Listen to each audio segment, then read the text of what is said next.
Al-Habib Ahmad Assegaf. Habib Abahnya Al-Habib Abdul Qadir. Ahmad Assegaf. Abahnya Al-Habib Abdul Qadir Assegaf. Itu beliau pernah sholat subuh. Sholat subuh. Ketika sholat subuh, ketika rakaat kedua tasyahud akhir, itu tiba-tiba beliau fana. Jadi lagi tasyahud akhir gitu, tiba-tiba fana, diem, lupa segala-galanya, saking nikmat berhadapan dengan Allah. Ulah ngerokok.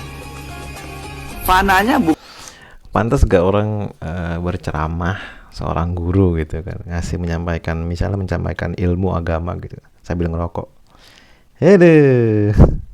bukan semenit, 2 menit, sejam, 2 jam, 3 jam, bukan.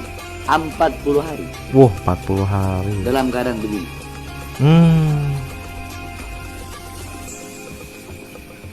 Ketika udah selesai 40 hari baru sadar. Astagfirullah. Assalamualaikum warahmatullahi. Assalamualaikum warahmatullahi. Beliau bilang sama anaknya, ya Abdul Qadir, ini kok udah masuk waktu duha ya? Jadi beliau nyangka kelewatannya itu hanya beberapa jam. Kata anaknya Abdul Qadir, Abah kelewatan, Abah fana bukan hanya beberapa jam, tapi udah 40 hari. Astagfirullah. Akhirnya apa? Beliau mengkodok sholat selama 40 hari bersih. Padahal apa? Beliau Iya. 40 hari itu dalam keadaan fana. Tasyahud akhir sholat subuh. Fana dalam keadaan tasyahud akhir selama 40 hari. Berarti gak makan, gak minum, gak buang air, gak bergerak, gak tidur selama 40 hari. Di situ aja. Berarti ini sholatnya di rumah ya berarti ya. Karena kan kalau misalnya sholat di masjid pasti kan dibangunin atau disuruh minggir atau gimana, kan orang mau sholat ya kan. Berarti ini sholat di rumah. Berarti ya Habib ya sholatnya kok di rumah sih, gimana? Masuk akal nggak ada orang nggak makan nggak minum selama 40 hari? Kalau menurut saya sih nggak mungkin ya. Ya nggak tahu lah kalau menurut yang lain ya. Kalau menurut saya sih nggak mungkin, karena 40 hari berarti itu nggak makan sama sekali tuh, nggak mungkin lah, mustahil lah. Nggak minum juga, itu nggak mungkin lah. Tapi kalau yang percaya silahkan ya. Cuman apa faedahnya beliau ini menceritakan tentang si Habib tadi pernah fana saat tasyahud akhir di sholat subuh sama 40 hari. Faedahnya apa? Dan kenapa yang diceritain tuh Habib?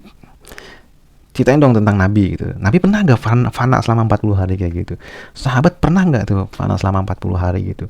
Tabiin atau tabiut tabiin atau para ulama hadis atau para ahli tafsir, ulama tafsir itu pernah gak kayak gitu? 4 imam mazhab pernah gak kayak gitu? Dan riwayatnya sahih gak gitu? Ini cerita kayak gini dari mana asalnya? Dari hadis kah? Dari hadis jelas gak ada. Dari Al-Quran jelas gak ada. Jadi dari mana asal ceritanya nih? Dari nenek moyangnya para Habib kah? Atau dari mana gitu? Kan para Habib ini harusnya kan lebih pintar ya daripada jemaahnya ya, daripada pengikutnya. Harusnya dengan kepintaran mereka teliti dulu tuh cerita sebelum disampaikan ke para jemaahnya. Divalidasi dulu nih, ini ceritanya sahih nggak nih? Bener nggak nih? Real nggak nih? Khurafat apa bukan nih? Melebihi Nabi nggak nih? Apakah Nabi kayak gini gitu? Lebih banget, soal melebihkan Nabi banget. Nabi aja dalam riwayat nggak ada riwayatnya tuh Nabi sampai kayak gitu. Kenapa nggak sekali-sekali cerita kisah Nabi, kisah sahabat, kisah tabiin, ya yang jelas-jelas ada di kitabnya gitu, jelas ada di kitab sirah gitu kan, jelas ada di hadis, jelas ada di kitab para ulama tabiin gitu, yang jelas emang mereka benar-benar mengalami itu. Kenapa nggak itu yang diceritain, yang tinggal baca aja kan enak tuh, ada kitab-kitabnya, bukan cerita-cerita yang masih dipertanyakan nih kebenarannya, sahih apa enggak nih masih dipertanyakan nih. Karena banyakkan cerita tentang Habib ini banyaknya nggak masuk akal. Nah ini kebenarannya dipertanyakan nih sebenarnya. Tapi kenapa banyak disebar, yang menyebarkan para Habib juga lagi. Dan sepanjang saya belajar agama nggak pernah dari ustadz yang kuliah di Madinah lah gitu, minimal menceritakan cerita-cerita yang diceritakan para Habib ini, nggak pernah saya dengar. Adapun ketika mereka dengar itu, mereka bilang itu khurafat.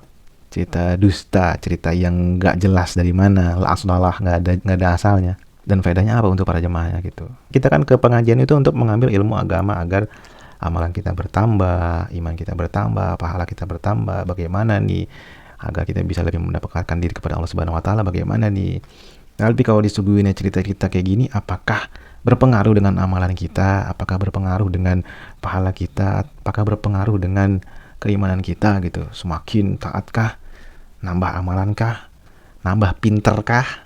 Nah itu kita harus lebih teliti lagi tuh. Kita validasi dulu. Jangan sembarangan telan mentah-mentah cerita yang belum jelas. Assalamualaikum warahmatullahi wabarakatuh.